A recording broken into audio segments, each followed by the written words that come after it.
سلام دوستانو، تاسو زما د یوټیوب پر چینل د اروایي ګډوډیو لړۍ تعقیبوئ. نن بیا هم دوشنبه ده او زه تاسو سره په یوه نوې ناروغۍ، په یوې نوې ګډوډۍ او په یوه نوې مسله خبرې او بحث کوم.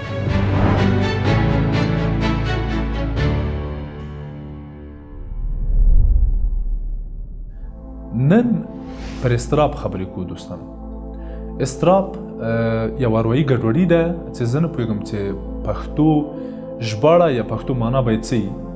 موږ معمولا ویره او ډار لرو په پښتو کې چې په دري کې موږ معمولا ورته ترس او اضطراب کاروو چې خپل اضطراب هم یوه عربي کلمه ده، اما زه نه پوهېږم چې په پښتو کې به څه ډول ښه ترجمه یې ورته.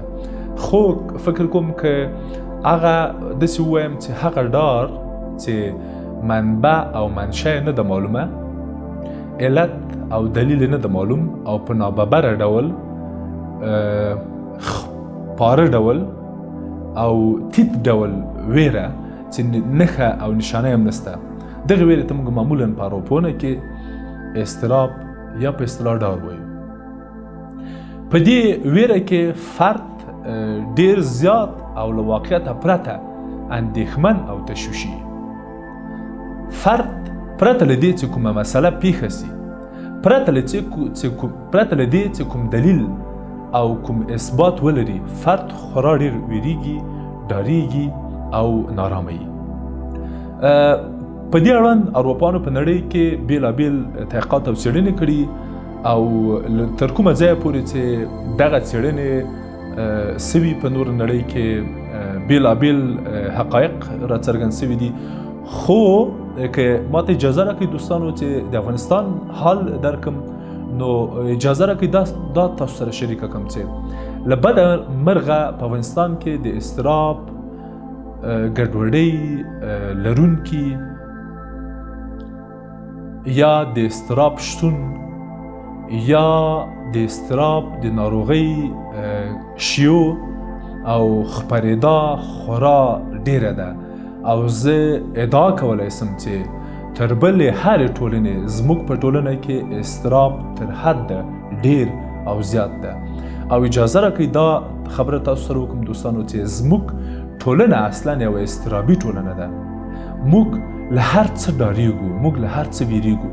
هیڅ داسې دستګاه او داسې بنسټ او نهاد نسته چې زموږ وګړي او خلک په هغه تکیه وکړي او آرام سي. که هغه دولت ده، که هغه ولسي جرګه ده، که هغه اکاډمیک بنسټونه دي، که هغه رسنۍ دي، که هغه کورنۍ ده، که هغه کلتور ده، که هغه هر څه دي. له بده مرغه له موږ نه د سکون او آرامش حالت او فضا اخیستې او زموږ ټولنه بدله کړې ده په یوه اضطرابي او ډارنه ټولنه. دا یو.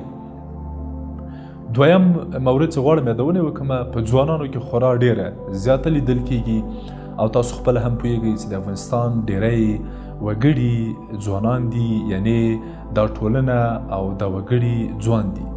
ټولنه زموږ یوه ځوانه ټولنه ده. له 13 میلیونو ډیر خلک په افغانستان کې ځوانان دي. زموږ هرم یا زموږ نفوس نظر نورې نړۍ ته ځوانان ډیر دي، او په نوره نړۍ کې برعکس ځوانان، تنکي ځوانان او ماشومان کم دي، او په افغانستان کې د برعکس تنکي ځوانان، ماشومان او ځوانان ډیر دي. دریم مورد چې په نړۍ کې هم په دې اړوند تحقیق سوی ده او څېړنې ښیي هغه دا ده چې اضطراب خپله په خپل ذات کې یوه ګډوډي ده، یوه اروایي ناروغي ده، او له بده مرغه په خوا کې اضطراب د ځینو نورو اروایي ګډوډیو دلیل او لامل هم ده. یعنی که تاسو د خپل اضطراب غم ونه خورئ، که تاسو خپل اضطراب کنټرول نه کوئ، خپل اضطراب کم نه کوئ، کیدای سي ګڼې نورې اروایي ګډوډۍ هم تاسو ته پیدا او تاسو پرې اخته سئ. کیدای سي تاسو ته پوښتنه پیدا سي چې نو ښه دا اضطراب څه ده او موږ څنګه پوه سو چې ګڼې اضطراب لرو او که نه لرو. هغه نښې چې د اضطراب څرګندونه کوي، هغه نښې چې په تاسو کې اضطراب ښکاره کوي، هغه څه دي؟ اول له حده ډیره اندېښنه، ویره او تهوع ده.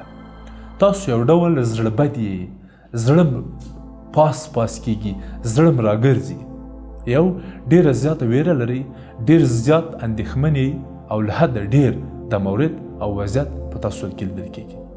دویم، په شدید ډول د خوب په ګډوډۍ اخته سوي یاستئ، د غړو دردونه درته پیدا سوي دي، او په یو ډول ځینې پیښې فلش بک کیږي، یعنی ځینې پخوانۍ پیښې، ځینې څه چې سوي پخوا په تاسو په ژوند کې، هغه بیرته بیا ځلې ستاسو ذهن کې راځي. یعنی یو ډول یو ورځ، یو وخت کې، یو میاشت مخکې، یو کال مخکې، 2 کاله مخکې چېرته تاسو کومه طرفکي حادثه کړې، هغه بیا په ذهن کې درځي، یا کوم ذهني جنسي تیری یا آزار و اذیت سوي او اوس مو بیا په ذهن کې راګرځي، چېرته په کوم چاودنه کې راګیر سوي، کوم انتحاري سوی او اوس مو ځوري ناراحته کړي. دریم، ټولنیز ډار، ویره او لړزه ده.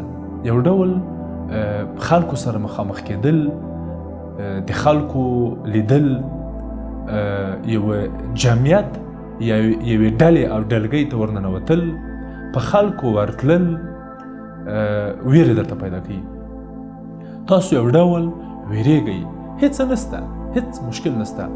95% کې، ان تر 90% کې، 95% کې، 90% کې هم داسې پېښه سوې ده چې زموږ اضطرابي مراجعینو د اضطراب احساس کړی ده، د ویرې احساس یې کړی، او هغه څه چې دوی احساس کړي دي هغه نه دي واقع سوي. دا هغه نښې دي چې تاسو ته ښیي چې ګڼې اضطراب لري. د لاس خوله، د حلق وچېدل، په غاړه یا له زنې نه لاندې په دغه برخه کې د ځینو حساسیتونو را پیدا کېدل، لړزه، ویره، ډار، قبضیت، د پښو بې حسي، د لاسونو په وجود کې د منتشر درد، د سترګو وچېدل، کله ناکله د ویښتو، کله د غوږو په منځ کې بنګس. دا ټول هغه څه دي چې د اضطراب نښې څرګندوي. البته دا هغه موارد وو چې ما د خپلو مراجعینو په اضطرابونو کې ولیدل، یعنی هغه مراجعین چې ما یې درملنه کړې یا په څو کلونو کې ورسره مخامخ سوی یم، د نورې نړۍ د اضطرابونو کیسه کیدای شي فرق ولري یا توپیر وکړي. ښه، کیدای شي پوښتنه تاسو ته پیدا شي چې د اضطراب لاملونه او دلایل څه دي؟ ولې موږ ته اضطراب پیدا کیږي؟ د څه په خاطر اضطراب راته پیدا کیږي؟ لومړی مورد یې له قضاوت ویره ده. موږ افغانان معمولا او تر ډیر زیاته بریده د خلکو په خاطر ژوند کوو، د خلکو په خاطر ولاړیږو، د خلکو په خاطر کینو، او د خلکو په خاطر خورو، د خلکو په خاطر اغوندو. دغسې یو فرهنګ کې رالویدل، په دغسې یو فرهنګ کې راپنځېدل او راغوړېدل او راغټېدل انسان یو ډول منزوي، محافظه کاره او ډارن او مختکي، او تاسو د خپل هر قدم په اخیستلو داسې احساس کوئ چې ګڼې تاسو په یو ډول په یو شکل قضاوت کیږئ. تاسو په کوچنیوالي کې، په تنکۍ ځوانۍ کې په هر حرکت قضاوت سوي، او په خندا مو قضاوت سوی، په ښکالیو مو قضاوت سوی، د ویښتو په کمولو مو قضاوت سوی، په خبرو مو قضاوت سوی ده، په لاره تللو کې مو قضاوت سوی، په هر څه مو قضاوت سوی، او اوس نو له هر څه ډارېږئ. دا یو علت ده. دویم مورد او جدي مورد چې ما په خپلو تېرو خپرونو کې هم په دې اړوند بحث کړی و، هغه د کورنۍ مورد ده او کورنۍ مسله ده. زه په دې باور لرم چې په افغانستان کې د ډېریو اضطرابونو او ویرو علت کورنۍ ده، او دا زما په اکثریت مراجعینو کې هم ثابته شوې ده.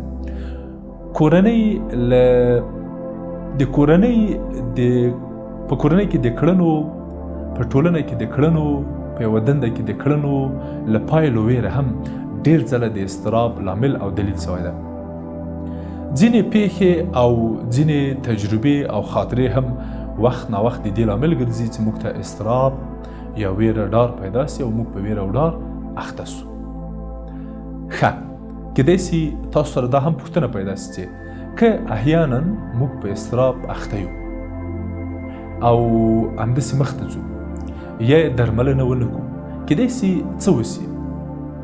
که تاسو یو اضطرابي انسان یئ، تاسو اضطرابي شخصیت لرئ، څه کیږي؟ تاسو که د خپل ناروغۍ درملنه ونه کړئ څه به وشي؟ لومړی مورد او لومړی ستونزې چې تاسو ته پیدا کیږي هغه به دی چې دردونه او ستړیا به مو ډیریږي، ورځ تر بلې به خسته کیږئ، ضله کیږئ او ستړي کیږئ. یو د یوه توهم او د یوې نړۍ توهمونو او وهمونو او منفي احساساتو په غېږ کې به راګیرئ. تاسو به د خولې د وجود له دردونو، خولې، لړزې او ګرمېدو، سړېدو سره مخامخ شئ او ورته نور مشکلات کیدای شي درته پیدا شي. اما کیدای شي دا هم تاسو ته پوښتنه وي چې څنګه یې مخه ونیسو؟ ښه، موږ خو اوس جوړ یو استاد، موږ نه غواړو چې په اضطراب اخته سو او تر اوسه پورې جوړ یو. موږ څنګه کولی شو له اضطراب نه مخنیوی وکړو؟ په لومړي قدم کې لومړنی پیشنهاد چې تاسو ته کولی شم هغه دا ده چې هر څومره چې ښه او مثبت فکر وکړئ او ډار او ویره له زړه لرې کړئ، په همغه کچه او همغه اندازه کولی شئ چې له اضطرابونو نه مخنیوی وکړئ.